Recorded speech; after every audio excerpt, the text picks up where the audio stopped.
Hello everyone, welcome to the class. So ಇವತ್ತಿನ ವಿಡಿಯೋದಲ್ಲಿ ನಾನು ನಿಮಗೆ science important questions for your tomorrow mid term exam cover ಮಾಡ್ತಾ ಇದ್ದೀನಿ. ಅದಕ್ಕಿಂತ ಮುಂಚೆ I hope you already joined our Telegram group. So ನೋಡ್ತಾ ಇದ್ದೀರಾ, ಈ ಒಂದು ಗ್ರೂಪ್ನಲ್ಲಿ 384 ಸಬ್ಸ್ಕ್ರೈಬರ್ಸ್ ಇದ್ದಾರೆ.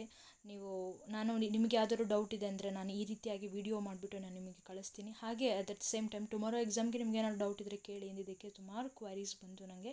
ಮೋಸ್ಟ್ ಆಫ್ ದ ಕಾನ್ಸೆಪ್ಟಲ್ಲಿ ಡೌಟ್ ಏನು ಕೇಳ್ತಿದ್ದಾರೆ ಅಂದರೆ ಇಂಪಾರ್ಟೆಂಟ್ ಕ್ವೆಶನ್ಸ್ ಡಿಸ್ಕಸ್ ಮಾಡಿ ಅಂತ ಹೇಳಿ.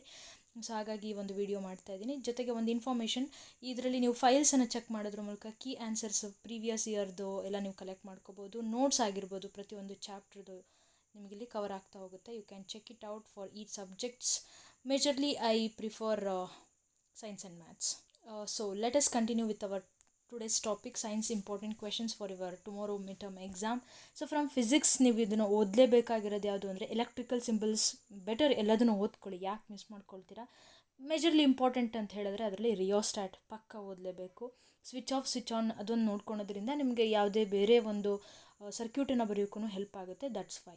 ದೆನ್ ರಿಯೋಸ್ಟ್ಯಾಟ್ ಇವೆರಡಕ್ಕೂ ಒಂದೇ ಮೀನಿಂಗು ಗೊತ್ತಿರಲಿ. ಆ್ಯಂಡ್ ಡಿವೈಸಸ್ ನೇಮ್ ಮರಿಬೇಡಿ. Ammeter, voltmeter, rheostat. ಒಂದು ಟ್ರಿಕ್ಕನ್ನು ಹೇಳೋಕ್ಕೆ ಇಷ್ಟಪಡ್ತೀನಿ ನಾನಿಲ್ಲಿ. ಸಿಂಧು PV ಕೇಳಿರ್ತೀರ ನೀವು. ಯಾರು ಏನು ಅಂತ ಡಿಸ್ಕಸ್ ಮಾಡೋ ಟೈಮ್ ಇಲ್ಲ. ಓಕೆ, ಮುಂದಕ್ಕೆ ಹೋಗೋಣ. ಸೊ ಅಮೀಟರ್ ಅಂದರೆ it is a device which use to measure current ಅಲ್ವಾ. ಸೊ ಐಯನ್ನು ನಾವೇನು ಮಾಡ್ತೀವಿ, ಸೀರೀಸ್ನಲ್ಲಿ ಕನೆಕ್ಟ್ ಮಾಡ್ತೀವಿ. SI. ಸೊ ಸೀರೀಸಲ್ಲಿ ಕನೆಕ್ಟ್ ಮಾಡೋದು ಐಯನ್ನು ಮೆಜರ್ ಮಾಡುವಂತಹ device, that is ammeter.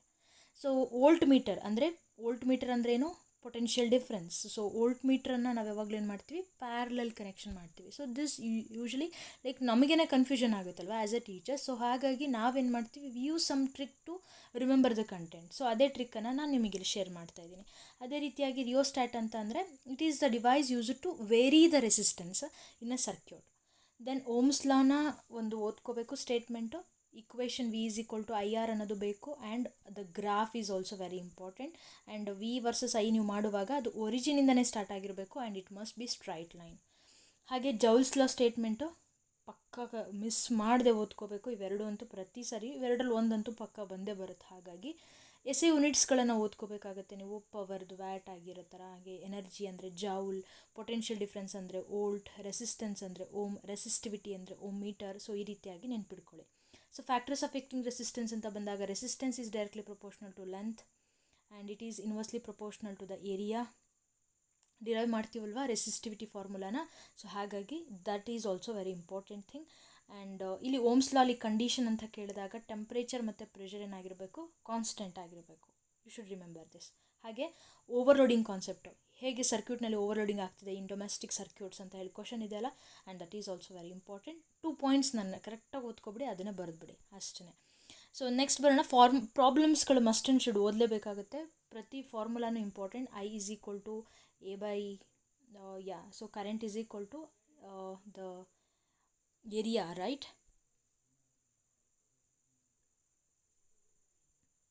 So electric ಕರೆಂಟ್ನ SI ಯೂನಿಟ್ ಬಂದುಬಿಟ್ಟು ampere. So I is equal to Q by T ಅನ್ನೋದು. ಹಾಗೆ ಆ್ಯಂಪಿಯರ್ ಹೇಗೆ ಬಂತು, ಸೊ Q ಅಂತ ಅಂದರೆ coulomb and divided by second. So ಈ ರೀತಿಯಾಗಿ ದಟ್ ಈಸ್ ಆ್ಯಂಪಿಯರ್ ಅಂತ ಹೇಳ್ತೀವಿ. ಸೊ ಅದೇ ಥರ ವೋಲ್ಟ್ ಮೀಟರ್ ಪೊಟೆನ್ಷಿಯಲ್ ಡಿಫ್ರೆನ್ಸ್ನ ಫಾರ್ಮುಲಾ ಒಂದು ಬೇಕಾಗುತ್ತೆ. ಆ್ಯಂಡ್ ಅದಕ್ಕೆ ಯಾಕೆ ವೋಲ್ಟ್ ಅಂತ ಹೇಳಿ ಬಂತು, ಅಥವಾ define 1 ampere, define 1 volt, all these concepts important, ಓದಲೇಬೇಕಾಗುತ್ತೆ. ಬಟ್ ನಾಳೆಗೆ ಇಷ್ಟು ಓದ್ಕೊಂಡ್ರು enough. Magnetic effect of electric ಕರೆಂಟಲ್ಲಿ must and should right hand thumb rule, Fleming's left hand rule ಓದಿರ್ತೀರ. ಪ್ರಾಪರ್ಟೀಸ್ ಆಫ್ ಮ್ಯಾಗ್ನೆಟಿಕ್ ಫೀಲ್ಡ್ ಲೈನ್ಸಲ್ಲಿ 4 ಪಾಯಿಂಟ್ಸ್ ಮಿಸ್ ಇಲ್ಲದೆ ನೆನ್ಪಿಡ್ಕೋಬೇಕು. 5 ನೆನ್ಪಿಡ್ಕೊಳ್ಳಿ, ಅಟ್ಲೀಸ್ಟ್ 1 ಮಿಸ್ ಆದ್ರೂ ಯು ಕ್ಯಾನ್ ಕವರ್. ಎಕ್ಸ್ಪೆರಿಮೆಂಟ್ಸಲ್ಲಿ ಇವೆರಡರಲ್ಲಿ ಒಂದಂತೂ ಕೊಡ್ತಾರೆ. ಆ್ಯಂಡ್ ಎಕ್ಸ್ಪೆರಿಮೆಂಟ್ಸನ್ನು ಬರೀಬೇಕಾದ್ರೆ ಯಾವಾಗಲೂ ನೀವು aim, materials required, okay, materials required, and then procedure, ಅಥವಾ ಅದಕ್ಕಿಂತ ಮುಂಚೆ diagram or figure, whatever you can mention. So then procedure and ಕಂಕ್ಲೂಷನಲ್ಲಿ ಸೊ ಅವ್ರು ಏನು ಕೊಟ್ಟಿರ್ತಾರಲ್ಲ ಸ್ಟೇಟ್ಮೆಂಟನ್ನು ಅದನ್ನೇ ಬರೆದ್ರಾಯಿತು. So force on a current carrying conductor experiences by the ಅಲ್ಲಿ ನಾವು ಯಾವುದು ಹಾರ್ಶ್ ಮ್ಯಾಗ್ನೆಟ್ ಯೂಸ್ ಮಾಡಿರ್ತೀವಿ ಅದನ್ನಾರು ಮೆನ್ಷನ್ ಮಾಡ್ಬೋದು, ಅಥವಾ ಓರಿಸ್ಟೆಡ್ ಎಕ್ಸ್ಪೆರಿಮೆಂಟ್ ಮೂಲಕ ಏನು ಕಲ್ತ್ಕೋತೀವಿ. So there force experienced by the or current carrying conductor experience produce magnetic field ಅನ್ನೋದನ್ನು ನಾವು ಓರಿಸ್ಟೆಡ್ ಎಕ್ಸ್ಪೆರಿಮೆಂಟಲ್ಲಿ ಕಲ್ತ್ಕೋತೀವಲ್ಲ ಅದನ್ನೇ ಮೆನ್ಷನ್ ಮಾಡ್ತೀರಾ. ಇನ್ ಯುವರ್ ಓನ್ ಸೆಂಟೆನ್ಸ್, ಅದರಲ್ಲಿ ಏನು ರೆಸ್ಟ್ರಿಕ್ಷನ್ಸ್ ಇಲ್ಲ, ಕೊಡ್ತಾರೆ ಎಕ್ಸಾಮಲ್ಲಿ ಮಾರ್ಕ್ಸ್. ಸಪೋಸ್ ನಿಮ್ಮ ಸ್ಕೂಲಲ್ಲಿ ಕೊಡ್ತಿಲ್ಲ ಅಂದರೆ ಡೋಂಟ್ ವರಿ, ಕೊಡ್ತಾರೆ ಎಕ್ಸಾಮಲ್ಲಿ. ಸೊಲೆನಾಯ್ಡ್ ಅದರ ಪಿಕ್ಚರ್ ಕಲ್ತ್ಕೊಳ್ಳಿ. ಆ್ಯಂಡ್ ಇದ್ರ ಮೇಲೆ ಡಿಪೆಂಡ್ ಆಗುವಂಥ ಫ್ಯಾಕ್ಟರ್ಸ್ಗಳು ಯಾವ್ದ್ಯಾವುದು. ಕರೆಂಟ್ ಇರಬೇಕು, more the current more is the magnetic field. ಅದೇ ಥರ ಟರ್ನ್ಸ್, ನಂಬರ್ ಆಫ್ ಟರ್ನ್ಸ್ ಹೆಚ್ಚಾದಷ್ಟು ಮ್ಯಾಗ್ನೆಟಿಕ್ ಫೀಲ್ಡ್ ಈಸ್ ಮೋರ್. ಆ ಪಾಯಿಂಟ್ಸ್ಗಳೇನಿದೆ ಅದೆಲ್ಲ ಕವರ್ ಮಾಡ್ಕೊಳ್ಳಿ. ಹಾಗೆ ಸರ್ಕ್ಯುಲರ್ ಲೂಪ್ದು ಫಿಗರ್ ಆ್ಯಂಡ್ ಬಾರ್ ಮ್ಯಾಗ್ನೆಟ್ನ ಸುತ್ತ ಇರುವಂಥ ಮ್ಯಾಗ್ನೆಟಿಕ್ ಫೀಲ್ಡ್ ಅದನ್ನು ನೀವು ಓದ್ಕೋಬೇಕಾಗುತ್ತೆ. ಆ್ಯಂಡ್ ನೆಕ್ಸ್ಟ್ ಬರೋಣ biology part. Diagram must and should brain heart ಕಲ್ತ್ಕೊಳ್ಳೇಬೇಕು, ಅದರಲ್ಲಿ ಒಂದಂತೂ ಪಕ್ಕ. ಆ್ಯಂಡ್ ಪಾರ್ಟ್ಸ್ನ ನೋಡ್ಕೊಳ್ಳಿ. Stomata, opening of stomata, closing of stomata, ಇದನ್ನು ಮಾಡೋರು ಗಾರ್ಡ್ ಸೆಲ್ಸು. ಸೊ ಅದ್ರದ್ದು ಪಿಕ್ಚರ್ನ ಕೊಟ್ಬಿಟ್ಟು ಕ್ವೆಶನ್ ಮಾಡ್ಬೋದು, ಆರ್ ಎಲ್ಸ್ ಡೈರೆಕ್ಟ್ ಕ್ವೆಶನು ಸಹಿತ ಬರ್ಬೋದು. Must and should. So photosynthesis ಅಂತ ಬಂದಾಗ ಅದರ reaction CO2 plus water and chlorophyll, sunlight ಮತ್ತು ಗ್ಲೂಕೋಸ್ ಬರುತ್ತೆ ಪ್ಲಸ್ ಆಕ್ಸಿಜನ್. ಇದನ್ನ ಇಟ್ಕೊಂಡು ಪ್ರೋಸೆಸ್ಗಳು ಸ್ಟೆಪ್ ಬೈ ಸ್ಟೆಪ್ ಹೇಳ್ತೀವಲ್ವ. ಸೊ ಲೈಕ್ ಯಾವುದಾದ್ಮೇಲೆ ಯಾವುದು absorption of light reaction and chemical reaction ಆಗುತ್ತೆ. ಸೊ ಇದನ್ನು ನೀವು ಮೆನ್ಷನ್, ಆ ಸ್ಟೆಪ್ಸ್ಗಳನ್ನು ನೆನ್ಪಿಟ್ಕೊಳ್ಳಿ. ಡೈಜೆಷನ್ ಇಸ್ ಸ್ಮಾಲ್ ಇಂಟೆಸ್ಟೈನ್, ಇದರಲ್ಲೇ ನೀವು ಮೆನ್ಷನ್ ಮಾಡಲೇಬೇಕು. Complete digestion takes place at small intestine ಅನ್ನೋದು. ಹಾಗೆ ಇದಕ್ಕೆ ಎಬಿಲಿಟಿ ಇಲ್ಲ, ಸ್ಮಾಲ್ ಇಂಟೆಸ್ಟೈನ್ಗೆ ಎಬಿಲಿಟಿ ಇಲ್ಲ, but it takes help from liver and pancreas. So ಅದು ಹೇಗೆ ಅನ್ನೋದನ್ನು ಮೆನ್ಷನ್ ಮಾಡ್ತೀರಾ. ಸೊ ಸ್ಟೊಮ್ಯಾಕ್ ಅಂತ ಹೇಳಿ ಬಂದಾಗ ಅಲ್ಲಿ 3 ಪಾರ್ಟನ್ನು ಹೇಳಬೇಕಾಗುತ್ತೆ. HClದು ಹೇಳಬೇಕು, ಮ್ಯೂಕಸ್ದು ಹೇಳಬೇಕು, ಆ್ಯಂಡ್ ದೆನ್ ಇನ್ನೊಂದು ಯಾವುದು, ಐ ಥಿಂಕ್ ಟ್ರಿಪ್ಸಿನ್, ಯಾವುದು ಪ್ರೋಟೀನ್ ಸಿಂಥಸಿಸ್ ಆಗುತ್ತೆ ಅನ್ನೋದನ್ನು ಮೆನ್ಷನ್ ಮಾಡ್ಕೊಳ್ತೀರಾ. Okay, yes. ಮೌತ್ ಅಂತೇಳಿ ಬಂದಾಗ ಕಾರ್ಬೋಹೈಡ್ರೇಟ್ ಡೈಜೆಷನ್ ಆಗುತ್ತೆ ಇಲ್ಲಿ ಅನ್ನೋದನ್ನು ಮೆನ್ಷನ್ ಮಾಡಲೇಬೇಕು. ಜೊತೆಗೆ you can mention about the teeth function, tongue function, ಸಲೈವದಲ್ಲೇ ಬರೋದು ನಮ್ಮ ಈ amylase, salivary amylase helps in the digestion of carbohydrates ಅನ್ನೋದನ್ನು ಮೆನ್ಷನ್ ಮಾಡ್ಕೊಳ್ತೀರಾ. ಸೊ ಸ್ಟಮಕಲ್ಲಿ ಪ್ರೋಟೀನ್ ಡೈಜೆಷನ್ ಹೇಳಬೇಕು, ಕಂಪ್ಲೀಟ್ ಡೈಜೆಷನ್ ಆಗುತ್ತಿಲ್ಲ ಅನ್ನೋದನ್ನು ಹೇಳಬೇಕು. ಆ್ಯಂಡ್ ವಿಲ್ಲೈ ಬಗ್ಗೆನೂ ಹೇಳಬೇಕಿಲ್ಲಿ, ಅಬ್ಸಾರ್ಪ್ಷನ್ ಆಫ್ ನ್ಯೂಟ್ರಿಯೆಂಟ್ಸ್ ಅನ್ನೋದನ್ನು. ರೆಸ್ಪಿರೇಷನಿಗೆ ಬಂದಾಗ ಇಲ್ಲಿ ಸ್ವಲ್ಪ ಎಕ್ಸ್ಟ್ರಾ ಕಂಟೆಂಟನ್ನು ನೀವು ಕವರ್ ಮಾಡಬೇಕು. ಏಕ್ವೆಟಿಕ್ ಆರ್ಗ್ಯಾನಿಸಮ್ಗೂ ಮತ್ತು ಟೆರಿಸ್ಟ್ರಿಯಲ್ ಆರ್ಗ್ಯಾನಿಸಮ್ಸ್ಗೂ ಇವೆರಡರಲ್ಲೂ ನೀವು ಕಂಪೇರ್ ಮಾಡಿದಾಗ ಏನಾಗುತ್ತೆ, ಯಾವುದರಲ್ಲಿ ಫಾಸ್ಟರ್ ಆಗುತ್ತೆ, ಯಾಕೆ, ರೀಸನ್ ಅದೊಂದು ಬೇಕು. ಜೊತೆಗೆ ಆಲ್ವಿಯೋಲೆ ಅಂತ ಅಂದರೆ it is the basic and functional unit of respiratory system. ಇದರಲ್ಲಿ ಮೇನ್ ವರ್ಕ್ ಮಾಡ್ತಿರೋರೆ ಆಲ್ವಿಯೋಲೆ ಅನ್ನೋದನ್ನು ಮೆನ್ಷನ್ ಮಾಡಿ. ಏರೋಬಿಕ್ ಆ್ಯನ್ ರೆಸ್ಪಿರೇಷನ್ ಇದನ್ನಂತೂ ನೀವು 7th ಸ್ಟ್ಯಾಂಡರ್ಡಿಂದನೂ ಓದ್ತಾನೆ ಇದ್ದೀರಾ ಅಂದ್ಕೊಳ್ತೀನಿ. ಎಸ್, ಡೆಫಿನೆಟ್ಲಿ ಅದನ್ನು ಒಂದ್ಸರಿ ರಿವೈಸ್ ಮಾಡ್ಕೊಳ್ಳಿ. ದೆನ್ ಸೆಲ್ಯುಲಾರ್ ರೆಸ್ಪಿರೇಷನ್ ಅನ್ನೋದನ್ನು, ಆ್ಯಕ್ಚುಲಿ ರೆಸ್ಪಿರೇಷನ್ ಅನ್ನೋದು ನಾವು ಮೂಗಿನ ಮೂಲಕ ತೊಗೊಂಡು ಲಂಗ್ಸಿಗೆ ಕಳಿಸ್ತಿದ್ದೀವಲ್ಲ, that is not the one. Actual ಆಗಿರೋದು ಯಾವುದು, ಸೆಲ್ಯುಲಾರ್ ರೆಸ್ಪಿರೇಷನ್. ಸೊ ಆ ಒಂದು ಐಡಿಯಾನ ತಿಳ್ಕೊಂಡಿರಿ, ಅದ್ರ ಬೇಸ್ ಮೇಲೆ ನಿಮಗೆ ಗಿವ್ ರೀಸನ್ ಕ್ವಶನ್ಸ್ಗಳು ಬರೋ ಚಾನ್ಸಸ್ ಇರುತ್ತೆ.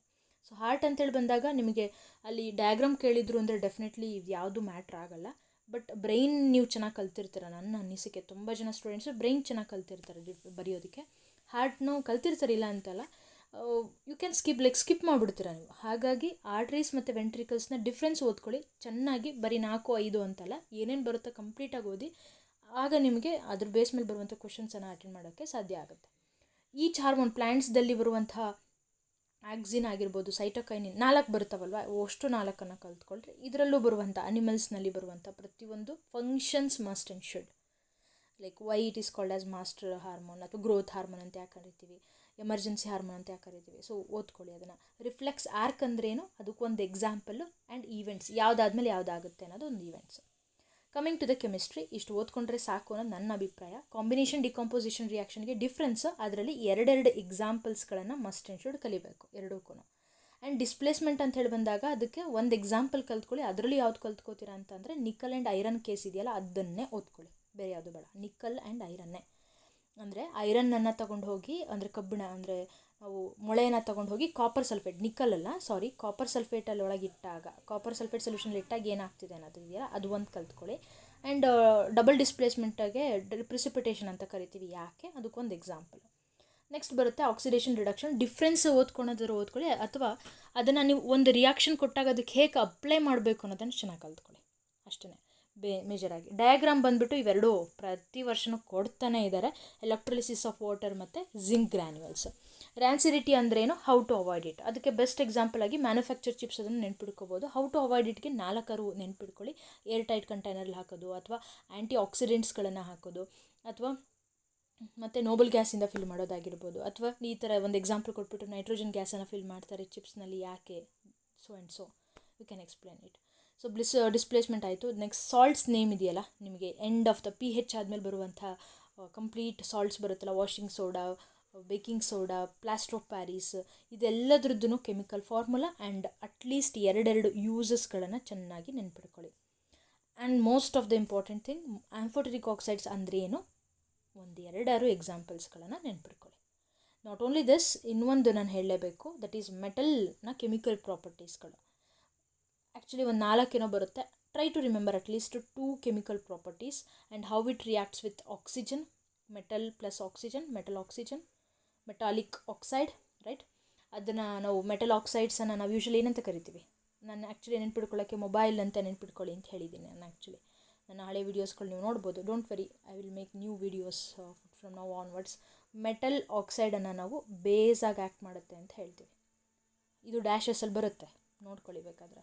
ಆ್ಯಂಡ್ ಡೈಲ್ಯೂಟಿಂಗ್ ಆ್ಯಸಿಡನ್ನು ಯಾವಾಗಲೂ ನಾವು ನೀರಿಗೆ ಹಾಕಿ ಡೈಲ್ಯೂಟ್ ಮಾಡಬೇಕು ಹೊರತು ನೀರನ್ನೇ ಆ್ಯಸಿಡಿಗೆ ಹಾಕಿದ್ರೆ ಎಕ್ಸೋಥರ್ಮಿಕ್ ರಿಯಾಕ್ಷನ್, ಬೆಂಕಿ ಹೊತ್ಕೊಂಡು ಲ್ಯಾಬೇ ಸುಟ್ಟೋಗ್ಬಿಡುತ್ತೆ. ಸೊ ಹಾಕುವಾಗ ಆ್ಯಸಿಡ್ನ ನೀರಿಗೆ ಹಾಕಬೇಕು ವಿತ್ ಸ್ಟಿರ್ರಿಂಗ್. ಆ್ಯಂಡ್ pH ಅಲ್ಲಿ ಒಂದೆರಡು ಎಕ್ಸಾಂಪಲ್ಸ್ಗಳನ್ನು ಚೆನ್ನಾಗಿ ನೋಡ್ಕೊಳ್ಳಿ. ಏನಾದರೂ ಬಂದ್ರೂ ಯು ಕ್ಯಾನ್ ಲೈಕ್ ಮ್ಯಾನೇಜ್ ಮಾಡೋ ಸ್ಟೆಬಿಲಿಟಿ ಬಂದಿರುತ್ತೆ. So this is all about the tomorrow's important questions for science exam. And ನಿಮ್ಗೆ ಇನ್ನೂ ಏನಾದರೂ ಡೌಟ್ ಇದೆ, ಯಾವುದಾದ್ರೂ ಹೆಚ್ಚಿಗೆ ಡಿಸ್ಕಸ್ ಮಾಡಬೇಕು ಅಥವಾ ಏನಾದ್ರು ಡೌಟ್ ಇದೆ ಅಂದರೆ you can contact this number.